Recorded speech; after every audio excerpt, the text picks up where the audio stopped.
नमस्कार, मेरा नाम है निखिल। आप देख रहे हैं न्यूज़ फाउंडेशन। हमारे साथ मौजूद है अखिल भारतीय योजना के राष्ट्रीय संगठन महामंत्री श्री बालमुकुंद पांडे। इनसे हम इतिहास के विषय पर चर्चा करेंगे और इतिहास संकलन किस तरीके से काम करता है इनसे जानेंगे। सबसे पहले बहुत बहुत स्वागत है सर हमारे चैनल पर। धन्यवाद सर। इतिहास संकलन योजना है, उसका उद्देश्य क्या है? अखिल भारतीय इतिहास संकलन योजना का उद्देश्य है कि भारत का इतिहास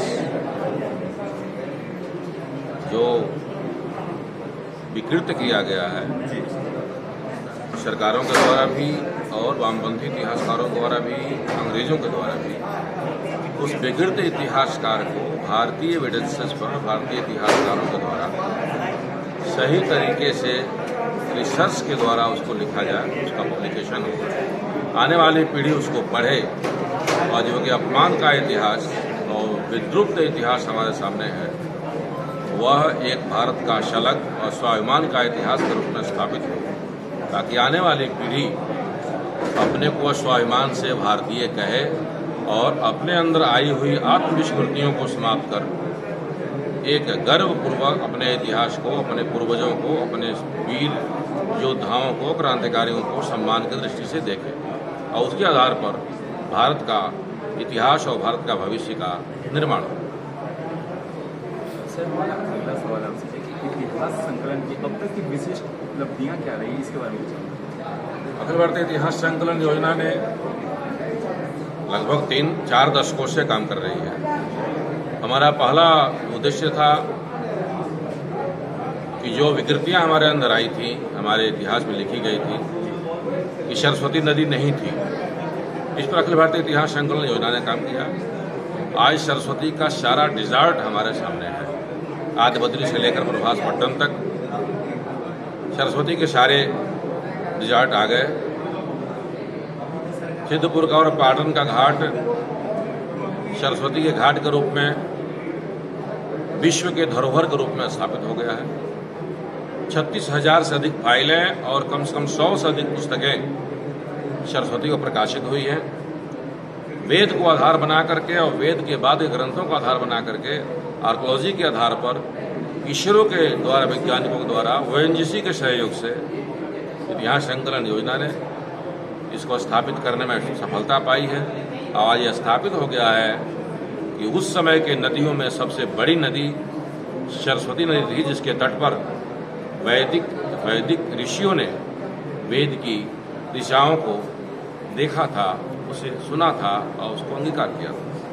दूसरे बड़े चुनौती हमारी थी कि अंग्रेजों ने भारत को अपमानित करने के लिए, भारत को धरती को अपमानित करने के लिए, भारत के महापुरुषों को अपमानित करने के लिए एक फाइंडिंग दी कि जो सभ्य लोग हैं वो बाहर से आए हैं, अर्थात आर्य बाहर से आए हैं, यहाँ के लोग जो हैं वो सभ्य नहीं हैं, बर्बर हैं। उसको ठीक करने में इतिहास संकलन योजना को सफलता मिली है। अब आज दुनिया के लोग इसको मानने को तैयार हैं कि आर्य बाहर से नहीं आए थे, आर्य भारत से ही दुनिया में गए थे और दुनिया में किसी युद्ध के लिए नहीं गए थे, धन के लालच से नहीं गए थे, तो किणवंतो विश्वम आर्यम के लिए गए थे, दुनिया को श्रेष्ठ बनाने के लिए गए थे। यही फाइंडिंग आ गई कि आर्य कोई रेस नहीं है, कोई जाति नहीं है, आर्य एक सभ्यता है, सभ्य लोगों का समूह है जो लोक कल्याण के लिए, विश्व कल्याण के लिए काम करते हैं। एक तीसरी भी समस्या थी। आज 1857 सिपाही विद्रोह था, ऐसा लिखा गया। पहले तो अंग्रेजों ने लिखा, मेलिसन और के ने लिखा, बाद में SK सेन ने लिखा और अब उसमें वामपंथी इतिहासकारों ने लिखा, लेकिन उस पर हमने सफलता प्राप्त किया है। अब ये कहा जा रहा है कि 1857 कोई सिपाही विद्रोह नहीं था। 1857 अंग्रेजों के विरुद्ध पहला स्वतंत्रता संग्राम हुआ, जिसका परिणाम भारत पर नहीं दुनिया पड़ा। अंग्रेजों ने ईस्ट इंडिया कंपनी को समाप्त करके और सीधे महारानी का राज्य स्थापित किया और उससे एक बहुत बड़ा स्वाभिमान देश को जगा, जो 1947 में स्वतंत्रता के रूप में परिणित हुआ। इस प्रकार के बहुत सारे काम हमारे वहाँ इतिहास संकलन के माध्यम से हुए हैं। आज पूरे देश में प्रत्येक प्रांत और जिलों में समितियां हैं। स्थानीय इतिहासकार और सलग इतिहासकार संपूर्ण भारतवर्ष का इतिहास केवल दिल्ली सेंट्रिक इतिहास न होकर के एक वास्तविक इतिहास, सलग इतिहास हमारे सामने आए, इसके लिए हम प्रयासरत हैं। सर, अभी जिस तरीके से नई शिक्षा नीति आई है, नई शिक्षा नीति जैसे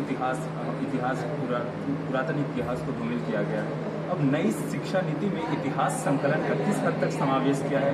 इतिहास संकलन योजना के मतलब किन किन कामों को नई शिक्षा नीति से जोड़ा गया है? कुछ हमको लगता है कि नई शिक्षा नीति में अगर सुझाव सबसे अधिक माना गया है तो उसमें इतिहास संकलन योजना के सुझाव माने गए हैं। स्थानीय इतिहास, स्थानीय क्रांतिकारी, लोकल कंट्रीब्यूशन, शिक्षा में इतिहास की महत्ता, हमारे स्थानीय इतिहासकार और विद्वानों की बहुत बड़ी भूमिका, भारतीय भाषा और भारतीय ज्ञान परंपरा को समाहित करना, लोक भाषाओं में, स्थानीय भाषाओं में लोकल इतिहासकारों को विद्यार्थियों के माध्यम से शिक्षा का स्तर में जोड़ना। और वास्तव में यह भारत का इतिहास, पहली बार भारत की शिक्षा स्थापित हुई है और उसमें भारत के इतिहास का बहुत बड़ा योगदान है। और नई शिक्षा नीति से भारत का इतिहास भारतीय परिप्रेक्ष्य में, भारतीय चैतन्य के प्रकाश में, भारतीय इतिहासकारों के द्वारा भारत के स्वाभिमान के लिए स्थापित हो पाएगा, यह पूरा विश्वास है। और मैं बार बार नई शिक्षा नीति बनाने वालों को इतिहास संकलन योजना की तरफ से बार बार बधाई भी देता हूँ। सर, हमारे इतिहास से जुड़े दर्शक हैं, कुछ दर्शक हैं जो इतिहास में रुचि रखते हैं, उनके लिए क्या संदेश रहेगा? इतिहास, जो वर्तमान में इतिहास हमको पढ़ाया जा रहा है या जो हम पढ़ रहे हैं, उसमें आवश्यकता है कि उसका क्रॉस चेकिंग करना जरूरी है। कि जो संदर्भ ग्रंथ हैं वो भी किसी न किसी दबाव में लिखे गए हैं या किसी न किसी स्वार्थ में लिखे गए हैं। इसलिए जो रिसोर्सेज हैं, जो लिखने वाले हैं, उनके कैरेक्टर को भी देखना, उनको समझना आवश्यक है।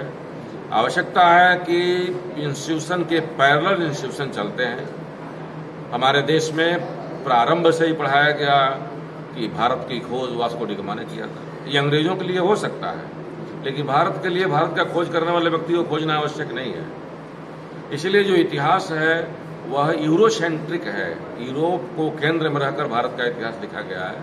आवश्यकता है कि भारत के इतिहास को भारत के परिप्रेक्ष्य में लिखा जाए और भारत का इतिहास दिल्ली सेंट्रिक हो, भारत केंद्रित हो। और इसीलिए हम भारत को जानने का प्रयास भारतीय दृष्टि से करेंगे तो भारत का सही इतिहास हमारे सामने आएगा।